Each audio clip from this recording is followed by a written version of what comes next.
Big news in college football here today. Caleb Williams has announced his commitment to USC and will be a Trojan in the 2022 college football season. And this is some huge news. Obviously, Caleb Williams, the top quarterback prospect in the transfer portal, and a lot of teams were going after him, as many would. Of course, he got Caleb Williams, who was the quarterback that took over for Spencer Rattler midway through the 2021 season, and clearly he played better down the stretch in comparison to Spencer Rattler. So Caleb Williams transferring away from OU was a pretty big deal, and it kind of made sense too. I mean, if you look at Lincoln Riley, he took off from Oklahoma and he's headed to USC, and Caleb Williams is following in Lincoln Riley's footsteps, and he's also going to be a Trojan next season. And this is something that I kind of figured. I mean, this made total sense when I first saw this be announced here this morning with Caleb Williams transferring to USC. And I mean, it's a big deal too for USC. I mean, this is a football team that's got some definitely some promise going into next year. You got Travis Dye, Oregon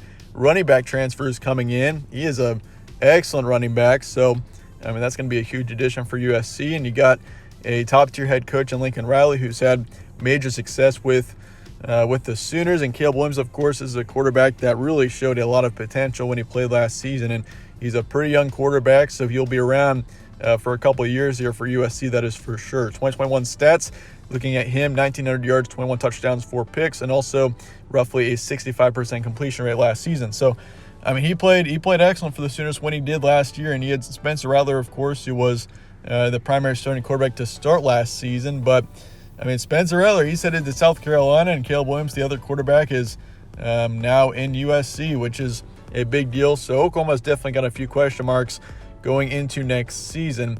Of course, they did get Gabriel from UCF to be their quarterback for next season. We'll see what happens there. But for USC, looking at this football team, this is a team that I actually ranked him number 14 in my way too early college football rankings, and I kind of assumed about a week ago when I made those rankings that Caleb Williams would be headed to the Trojans. And I think USC is definitely a team. I mean, this was a team that was 4-8 last season, so they're definitely kind of in a tough situation going into the 2022 season, considering they had a pretty terrible 2021 season and a very disappointing 2021 season as well, by the way. So USC, definitely, I think the hopes are much higher for this team now going into 2022. You got some big-time playmakers on this football team now. So we'll see what happens with USC, and I really like where this team is heading. And so, yeah, stay tuned for my schedule previews and all that for USC. Those will be coming out within the next few weeks. So that being said, though, that's going to wrap it up for today. Let me know your thoughts in the comments below on Caleb Williams transferring to USC. Obviously, some huge news. The top quarterback prospect in the transfer portal. So pretty big deal. Anyway, appreciate you guys all watching. As always, stay tuned for more from All Sports Central. Catch you on the next one.